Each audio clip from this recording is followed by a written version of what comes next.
What's up, guys? Welcome back. I am here with my homie, Dynamic CRM Cat, Sarah Critchley, who's actually not rocking the normal purple glow, looking a little more platinum. But how you doing today, lady? Yeah, I'm awesome. Thanks. A little bit hot in the UK at the moment, but I'm surviving. Oh, how hot is it over there? Just like it's not good. UK is not great when it's hot. It's just horrible and humid. Muggy, right? Like soupy. Oh, yeah, Yeah, horrible. yeah. Not good. Okay. I'm glad I'm not there right now. I want to come back, but I don't want to come in like July or August. No, come in December or January, you'll be fine. That would be perfect. Yes. Okay. All right. So today, I don't want to take much of your time. I know that you have a lot to cover. We are going to do CDS 101 with Sarah, who actually happened to write the book on dynamics. So a very special guest to teach us this today. I will let you take it away from here. Sarah, the floor is yours. Awesome. Thanks, John. Right, guys. So I'm just gonna go ahead and share my screen, and we're just gonna go and do a bit of an intro into really kind of what CDS is, right? So let's go straight ahead. So one of the things that's kind of a bit of a misconception with the common data service is a lot of people kind of confuse it between the common data service itself and the common data model. So I've kind of put together this really kind of quite awesome diagram, right? So you've got a common data service, and what's included in the common data service is it references what is the common data model. The common data model is really just a set of folders that you're going to you're going to be familiar with some of the things that come as the core common data model, things like account contact, all of your activities in Outlook, right? So the Mhm. common data service references that, right? What the common data service is, though, is it's more than just kind of that set of record types, that set of folders. Is it comes with really what the name suggests, and that's a service, right? So that's really what we expect of any kind of experience, anything that we buy today. And when I say the common data service, I'm not just referencing those folders. I'm referencing the capability to add security into those folders. I'm referencing the ability to have auditing, things like GDPR, things like the stuff that the American equivalent that you've got, John. You're Well, going to have. since you have GDPR, we have GDPR also. Yeah. What's the American one? There's another one as well. Oh, the healthcare one, I think. Mm. HEPA, I think. That's it. Yeah. And so there's loads, right? So because a lot of people like to think that, auditing and security only came about just because GDPR came out and it didn't. And it's something that we have to think about as app developers and creators. DLP, you've got, the ability to actually go ahead and restrict access to certain pieces of data. You've got field logic capabilities on a common data service as well. And then you've got the ALM scenarios of being able to actually package and solution up all of the amazing stuff you make and then go Yep. ahead and deploy it to other environments, which is obviously, amazing and needed because, just because you make some goodness in one environment, if you can't take it out, then it's not really anything, there's no purpose to it. So, Yeah, and there's if all. you let me real quick, if you check out my playlist, I have a video specifically dedicated to solutions that talks all about that. And that's actually so massive push for that because that actually ties really well into what we're going to be talking about today when we do some demonstrations. So the common data service is so much more than just that kind of folder structure, but really what the common data service does is it really puts an interface onto that data structure, so it makes it so much easier to understand. It's not in some horrible format, it's not in some kind of like 20-year old format. It makes it look really nice, really easy to use, and it just really points to that. So when you've got that common data service, when think that it references that common data model, but it's got all of this, all of the amazing good stuff as well. One of the things I always and I do like my vegetable analogies because it really kind of sets the tone because everyone has to go get food. So imagine you're really going to what the common data service gives you is the ability to go to that supermarket and get what you want, right? You're going to be served. You're going to be given exactly what you want. You can go and buy it, right? Obviously, common data Hmm. service is licensed. Whereas compared to, you can go go and get your own relational database. You can go to Azure and go and get your own. However, you have to provision that. You have Yep. to set everything up. So imagine that, going into your back garden. Sure, it's closer, right? And Yep. you can manage it. You can see it out your back garden. And you So have to go out there and plant those seeds and be able to monitor those seeds and to be able to grow them and to be able to do that. So imagine doing it yourself and going and get your own SQL server and all that kind of stuff, because there's so many choices out there. You don't really know which vegetable to have. There's loads of, but you're not supported in that. Common data service is going to a supermarket and having everything served to you on a plate, basically. it's like you can buy tomatoes or you can plant tomatoes. And my favorite analogy I've ever heard about tomatoes is tomatoes. The best way to spend 3 months to save $6. Oh my God, that's amazing. I love that. That fits right in. That's amazing. Yep, yep. That is amazing. So really it's there's it's what suits your organization's needs at the end of the day. It's got to be, if you've got the IT department to go and do that, then great. But what the common data service is, it gives that central data store and then that service on top of that. Now, one of the things I wanted to call out, and this will kind of help people get a little bit of an understanding with the common data model itself. So I called out a few different record types, like the account, contact, and all of that awesome stuff. Now, what you've got on top of that common data model is then when you say, for example, buy Dynamics 365 customer service app, you're going to then have more record types or more entities really added to that model. So you're not going to have things like the case or entitlement available to you if you don't go ahead and license Dynamics 365 customer service. And this is where you've got the accelerators. So the healthcare accelerator is an amazing example, and the non-for-profit accelerator, you can just go ahead and install that into the common data service. That then creates more folders for you in the common data model for you to then go ahead and use. So then you've got healthcare providers being able to just go ahead and rapidly accelerate their app development rather than have weeks of discussions of going, which entity should we actually log the patient data in? Where should we put the medication? All this kind of stuff. It comes, with, and Microsoft have really worked with partners, worked with organizations in the industry space to go and kind of create a very holistic view of what's important in those industries. So then you've got this common data model per organization that's very relevant to their organization. So you're only going to have the actual kind of area, like kind of entities, that's going to be relevant for their industry. So hopefully that gives Awesome. you a bit of an idea on the common data model. Totally does. Awesome stuff. So one of the other things I just wanted to call out is, where does the common data service sit with alternative options? So a lot of people utilize SharePoint as rather than common data service, and a lot of people are going to be coming from SharePoint to the common data service space. Now, SharePoint obviously stores loads of lists with structured data in the same way that common data service does. Now, those can't be related with each other. You can do that in the common data service, but you've got lots of other like kind of a service element to SharePoint, and very much so. A lot of people will join an organization. They'll see, they'll log into, like, I don't know, they'll open the browser and the intranet will probably be SharePoint, right? Totally. Whereas the common data service is that central data store. It's not intended to be that SharePoint. It's made to be that kind of central database that data is integrated into. So then all of your apps can go ahead and reference that. And then obviously, like I said at the very start, you've got your security on that. You've got your auditing on it. You've got all of your data and documents. Now, one of the things that a lot of people do, you can go ahead and integrate from documents to SharePoint. So a lot of organizations still do that because they want SharePoint as their document store. And then a lot of people also go ahead and integrate documents and their data to Azure Data Lake or Cosmos DB. So one of the things that Common Data Service has challenges with is scale. So, and this is with any relational data store, just because how it stores the data. So if you're going to be generating one record every second, and you've got 100 people doing that, can you imagine what's going to happen in about a year or so to your common data service? So, it's going to clog up, it's going to, things are possibly going to get slow, it's going to get expensive. So a lot of people go ahead and set up integrations to Data Lake and a lot more of an elastic service that is engineered specifically for speed, rather than having that kind of service and interface element into a basic relational store. So And hopefully it's that funny. It does. It makes perfect sense. And this, literally how you describe this, is how we do it at Microsoft. So, we're starting to use the common data service now for a lot of our information, and we do pipe in to Cosmos. And on the other side, for documents, we are using SharePoint. And so your illustration here is actually very representative of my everyday life.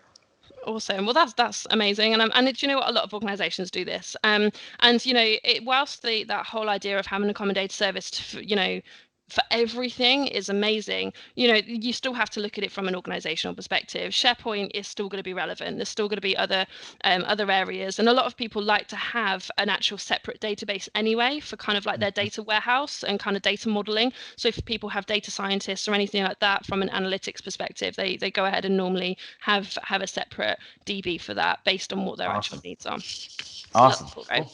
So Yeah. what we're going to do, I really want to show you just some basic stuff. And this is really a 101 session, right? So I kind of wanted to show you entities like in the CDS, actually show you the CDS, what the entities look like, look at the experience of creating fields, look at the different field types. And really then what I've actually done is I've actually created 2 apps that look at the CDS data, both model driven and a Canvas app. So you can kind of see Perfect. how those kind of entities relate in the 2 different app experiences. Does that sound cool?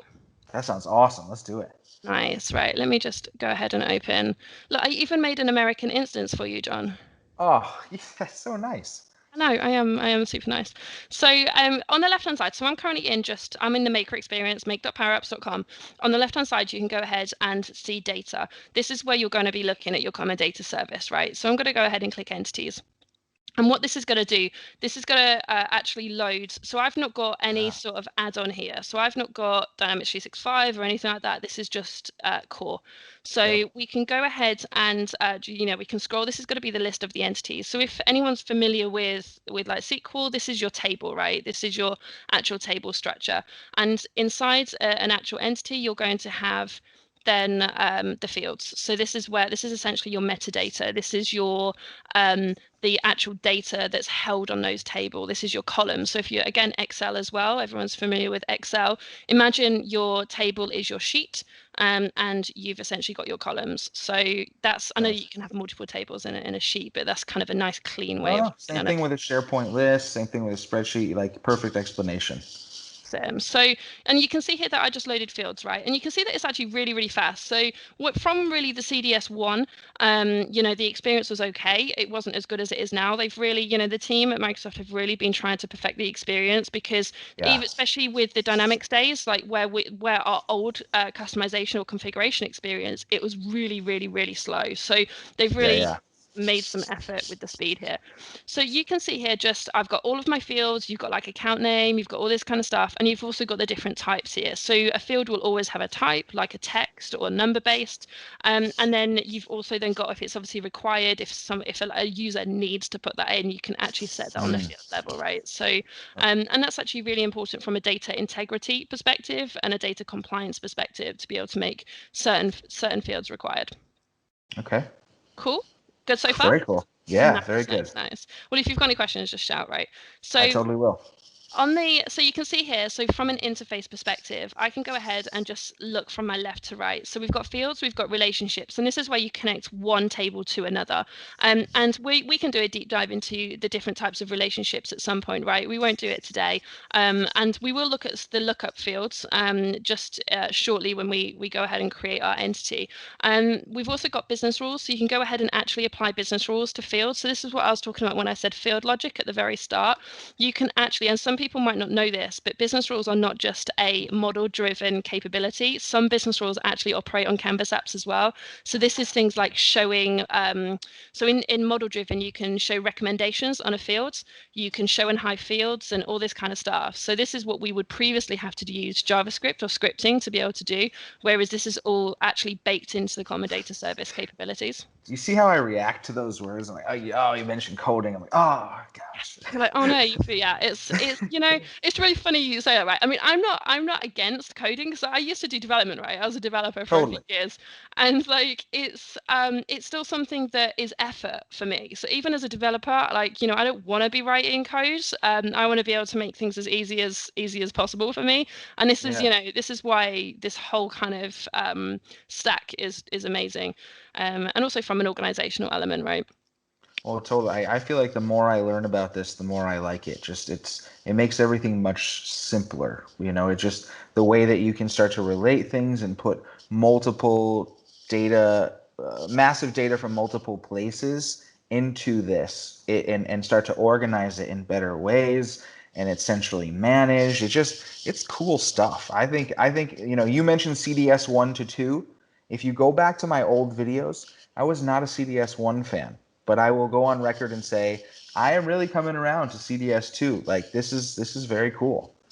Yeah, and the CDS the common data service really does make it so much easier to kind of integrate into different areas, right? So I'm currently on views. So you've actually got in the CDS, and this is one of the things I just wanted to call out, right? Some of these things are going to be model-driven app only, and this is referenced by the actual model-driven tag here. So views are really just groupings of specific data. So say, for example, give me all of the courses that were created in 2019. So if you've got a course entity, you're only going to have that. Give me all the red vegetables. So there are actual specific groupings. What this allows users to do is it gives them the capability that they don't have to search thousands of records. They can just get a really small subset of data that's relevant to their business function. Nice. Nice, right? And Yep. in the same way, forms are model driven. So Canvas apps, you go ahead and design your form, right? So in model driven apps, you start with data. And this is the whole thing, right, with the CDS, is the fact that you go ahead and you build your form on data. And the cool thing with forms is you can have different forms for different users as well. But the idea is that you're not building the UI. It's actually built on a unified interface anyway, which is the same interface that Dynamics 365 uses. But when you're building model driven apps, you've also got the concept of forms as well, which is how it's that presentation layer. How does that look for the user? Yep. And then you've also got dashboards, which is just essentially a grouping of different views. And you can go ahead and also embed Canvas apps in that as well. So you can make some really nice dashboards for users and include charts as well. Charts are really simple. Same principle as Excel. You can make visualizations of that data.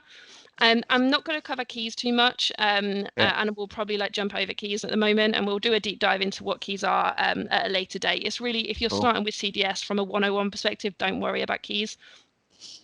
And then you've got data. So this is where you can actually see your data. So I'm actually going to come out of the entities, and I'm actually going to go into one that I've made earlier. So I actually made course. Now we all attend courses, right? We all go in different courses, whether they're soft skill courses, whether they're technical courses, whatever. So this is one that I made earlier, right? So I made a course entity. I added loads of fields to it. I created a form, but you can also see if I go ahead and click the data, I can actually see the actual data in the common data service as well, right? And on the right hand side over here, which is kind of contextual to anything that you use, right? So if you're on fields, if you're on data, if you're on entities, if you go to the top right, you can go ahead and actually search this. So you can go ahead and actually change the view. If I go to entities, you can go ahead and use the search bar over here as well. So I can do the same thing here. Yeah, it's it's really one of the things that frustrated me when I first actually started using the actual CDS interface is it's kind of hidden. So the search bar is kind of like, where the hell is it? So just top right, right? So it wouldn't hurt to have some probably in a bit of an easier place, but you can go ahead and search that. So yeah, you can see all of the data that I've entered here. So from that entity structure, just to summarize, you've got fields, you've got your views, you've got your forms, right? So that's kind of everything kind of cool so far. Very cool. Yep. Nice. So before I just show you how to make one, right, I just wanted to show you in context this course kind of app. So if I go to my apps, and I'm going to just go ahead. So I've made a canvas and a model driven, right? So let's just start with the canvas, because this may be what people are a little bit more familiar with. So So I'm going to go ahead and do this, right? So at the moment, this is just pointing to that data that you just saw. You can see that, right? So that is just being pulled in. Now, I've done nothing to this app. So all I did was do new. I want to build from data, and I go straight to my CDS entity. And I'm going to do that. I'm going to show you this, and I'm going to show you just very quickly how you build it. But I can go ahead and go into that. I can see it. I can edit it as well. Nice. I literally have done nothing to this application. I can go ahead and create a new one, and that'll submit it. That'll create a new one into the common data service that you just saw me editing. Now, if I go into the model driven as well, and that's going to play that, and you'll see that it looks slightly differently. So this is just going to open, and these are just the puzzle icons, just because I've not added some custom icons on there. So you can see that I've got all of my courses. If I go into PCF, I've got the actual form, and this is what a form looks like. This is an actual entity record. This is essentially exactly what you just saw in that Canvas app, except it's referenced differently. It's displayed differently to the user, right? So totally. You can kind of see the difference. This is what a view is, and that's what a form is. So, Okay. and you can see here that this is what a reference to another entity over here as well. So that's really cool, right? So Very you can cool. kind of see just the different types of apps, why one would actually be a bit more useful for certain people than, or certain users than others. So if I wanted to go ahead and make one, so we've got course. So I built a really basic app. I've got course, I've got subjects. I wanted to actually create a venue app, a venue entity, sorry. So I'm just going to go ahead, create new entity, do venue. And just this really awesome pane just comes up, makes it really easy. You can see how quick it is. I'm going to add a few fields using add field. So let's just say I'm going to point to the account entity. And when you create a field, you've got different actual types. So when I say a field type, all this is saying is, do you want a text field? Do you want a number field? Is it going to be represented as a date? You know, currency, these are all different types. And Microsoft has some amazing documentation that we'll put in the description or somewhere in the video, right? That we'll point over to where the docs literally tables everything out. But you can see that this is the selection area and how quick it really is to go ahead and build it. Now I want to go ahead and reference to a different, an actual different entity. So I'm going to actually go ahead and select account and done. And I'm just going to go, I just want to do about 2 more and just show you how easy it is, right? So let's just call this contact email. And date. Cool. And I'm going to go ahead and save it. And that's just going to go ahead and save. It will probably take about 5 seconds to do that. And I'm done. That's literally how quick it takes for you to go ahead and make an entity, make some fields, and you can go ahead and consume that in an app. So I hope that's kind of given a really decent overview of, you know, kind of CDS 101, just to show you that there are going to be some model driven kind of aspects to it, because really, you know, you've got the CDS, and every model-driven app is going to be pointing to the CDS. It references the CDS in the same way that Dynamics 365 apps are model-driven apps. They utilize the unified interface, and they connect to the CDS. They utilize the CDS rather. So you're going to still have that model reference, but you can utilize them in both Canvas, and you can utilize CDS in Canvas and model-driven apps. So I hope that gives you a decent overview, and at least hopefully you've learned something today, John. That was amazing indeed. I have learned a ton. Thank you so much for joining us and giving us this 101 session. For those of you guys who want to go and get started with CDS, go ahead and head over to the Power Apps page, click on pricing, and then start a trial. And that'll actually give you a 90-day Plan 2 trial where you can provision CDS 2.0 and start working with all of this today and testing this out and seeing how it all works for you to get a good feel. So thank you, Sarah, for joining us. Really appreciate you being here and giving that very succinct and very amazing 101. That was awesome. Nice. Thank you. All right, so you guys know what to do. Please go ahead and click like if you felt like this gave you some value.